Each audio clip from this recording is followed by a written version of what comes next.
रासायनिक समीकरण क्रियाकलाप 1.1 में देखा कि जब ऑक्सीजन की उपस्थिति में मैग्नीशियम रिबन का दहन होता है तो किसका निर्माण हुआ था? मैग्नीशियम ऑक्साइड का। ये वाक्य के रूप में किसी रासायनिक अभिक्रिया का विवरण बहुत लंबा हो जाता है। जो क्रियाकलाप किया तो ये जो वाक्य है वो बहुत क्या हो जाता है? लंबा हो जाता है। तो ऑक्सीजन की उपस्थिति में मैग्नीशियम रिबन का दहन होता है तो मैग्नीशियम ऑक्साइड में परिवर्तित होता है। ये वाक्य क्या हो जाता है? विवरण में बहुत लंबा हो जाता है तो उसको संक्षिप्त रूप में भी लिखा जा सकता है। इसे शब्द समीकरण के रूप में लिखना सबसे सरलतम विधि है, क्योंकि क्रियाकलाप को अगर वाक्य में लिखना हो तो बहुत बड़ा हो जाता है, तो इसको संक्षिप्त में के रूप में भी लिख सकते हैं। तो उसके लिए शब्द समीकरण रूप क्या है? तो मैग्नीशियम प्लस ऑक्सीजन, इसे पढ़ते हैं इट्स क्यू। जो तीर की साइन है उसे हम पढ़ते हैं इट्स क्यू। क्या बनता है? Magnesium oxide. मैग्नीशियम तथा ऑक्सीजन ऐसे पदार्थ हैं जिनमें रासायनिक परिवर्तन होता है, इन्हें अभिकारक कहते हैं। और ध्यान दें, तीर की इस तरफ अभिकारक लिखा है और तीर की उस तरफ क्या लिखा है? उत्पाद।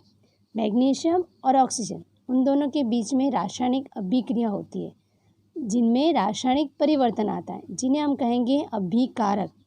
और इस अभिक्रिया से एक नया पदार्थ बनता है जिसे कहते हैं मैग्नीशियम ऑक्साइड, और वो पदार्थ को क्या कहते हैं? उत्पाद।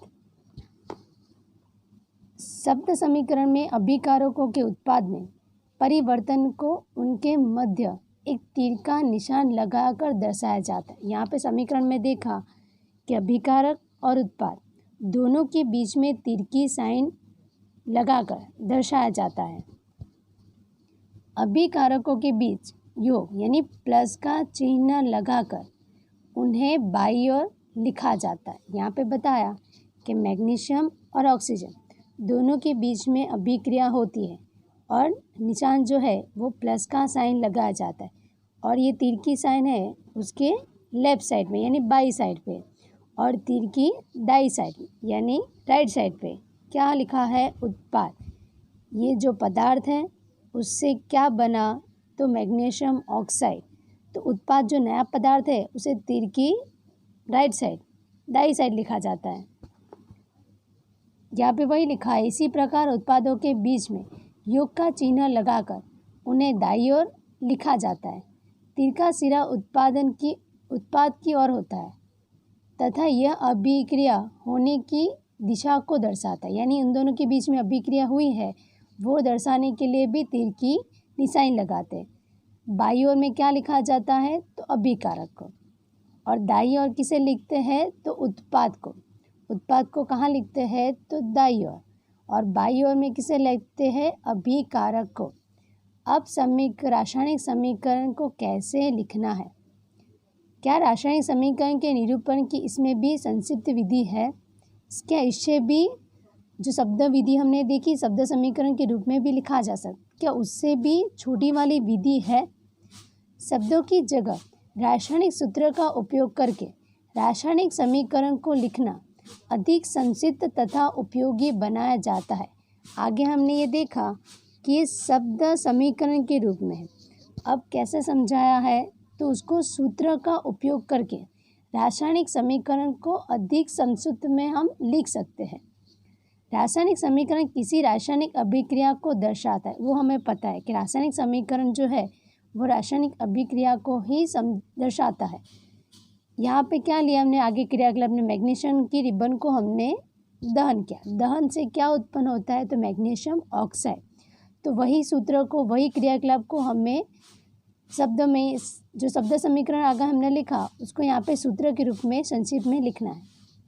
मैग्नीशियम ऑक्सीजन तथा मैग्नीशियम ऑक्साइड के सूत्र का स्मरण करना है। तो मैग्नीशियम का सूत्र हमें पता होना चाहिए। मैग्नीशियम का सूत्र है Mg और ऑक्सीजन का सूत्र क्या है? O2। कभी भी जो O है उसको हम अकेले नहीं लिख सकते, उसके दो अणु लिखना आवश्यक होता है। वो हम पिछली कक्षा में सब पढ़ चुके हैं। Mg और O2 इट्स गिव करके क्या लिखा है? MgO। ये समीकरण अभी संतुलित नहीं हुआ है, वो समीकरण कैसे संतुलित करना है वो आगे पढ़ेंगे। यहाँ पे उतना समीकरण का सूत्र जो है रासायनिक सूत्र का उपयोग करके ये समीकरण लिखा है। मैग्नीशियम प्लस की साइन है ऑक्सीजन, इट्स गिव करके जो उत्पाद बना वो क्या है, तो मैग्नीशियम ऑक्साइड। तीर के निशान के बाईं ओर और दाईं ओर के तत्व के परमाणु की संख्या की गिनती कर उनकी तुलना करना है। अभी मैंने बताया कि ये जो समीकरण है उसका समीकरण जो है वो संतुलन अभी तक नहीं हुआ है, उनकी तुलना करना है। क्या दोनों और तत्वों के परमाणु की संख्या समान है? यदि है तो समीकरण संतुलित कीजिए। यहाँ पे देखो समीकरण जो संतुलित है, परमाणुओं की संख्या दोनों तरफ समान है कि नहीं है। Mg ये तीर की साइन है, ये बाईं ओर और ये दाईं ओर, तो बाईं ओर में Mg 1 है तो दाईं ओर में भी Mg कितना है, 1 है। दाईं ओर ऑक्सीजन कितना है, 2 है, पर बाईं ओर ऑक्सीजन कितना है, 2 है, पर दाईं ओर जो ऑक्सीजन है उसकी संख्या कितनी है, 1 है। इसका मतलब इसका रासायनिक संतुलन जो है वो नहीं हुआ है। यदि नहीं तो समीकरण असंतुलित है, यानी ये वाला समीकरण कैसा है, तो असंतुलित है, संतुलित नहीं है, क्योंकि समीकरण के दोनों ओर का द्रव्यमान बराबर नहीं है। मैग्नीशियम का तो बराबर है पर ऑक्सीजन का दोनों ओर बराबर नहीं है। किसी अभिक्रिया का ऐसा रासायनिक समीकरण ढांचा रासायनिक समीकरण कहलाता है। इस प्रकार समीकरण 1.2 मैग्नीशियम के वायु में जलने का ढांचा समीकरण है, ये सिर्फ उसका ढांचा समीकरण है, उसको संतुलित नहीं किया है। यहाँ पे है रासायनिक समीकरण जो है संतुलित रासायनिक समीकरण, उसका महत्व क्या है। आपको द्रव्यमान के संरक्षण का नियम स्मरण होगा जो हमने 9वीं कक्षा में अध्ययन किया है। किसी भी रासायनिक अभिक्रिया में द्रव्यमान का ना तो हम निर्माण कर सकते हैं ना तो उसको विनाश कर सकते। ये द्रव्यमान के संरक्षण का नियम है कि कोई भी रासायनिक अभिक्रिया में द्रव्यमान का हम ना तो निर्माण कर सकते हैं ना तो उसका हम नाश कर सकते हैं। अर्थात किसी भी रासायनिक अभिक्रिया के उत्पाद तत्वों का कुल द्रव्यमान अभिकारक तत्वों के कुल द्रव्यमान के बराबर होता है। उत्पादक का द्रव्यमान और अभिकारक का द्रव्यमान दोनों का द्रव्यमान बराबर होना चाहिए। यहाँ पे बताएं मैग्नीशियम तो बराबर है पर ऑक्सीजन बराबर नहीं है। ये अभिकारक है और ये उत्पाद है। अभिकारक में ऑक्सीजन जो है और उत्पादक दोनों में ऑक्सीजन का जो कुल द्रव्यमान है वो बराबर नहीं है। पर जो द्रव्यमान के संरक्षण का नियम कहता है कि अभिकारक और उत्पादक दोनों का कुल द्रव्यमान बराबर होना चाहिए।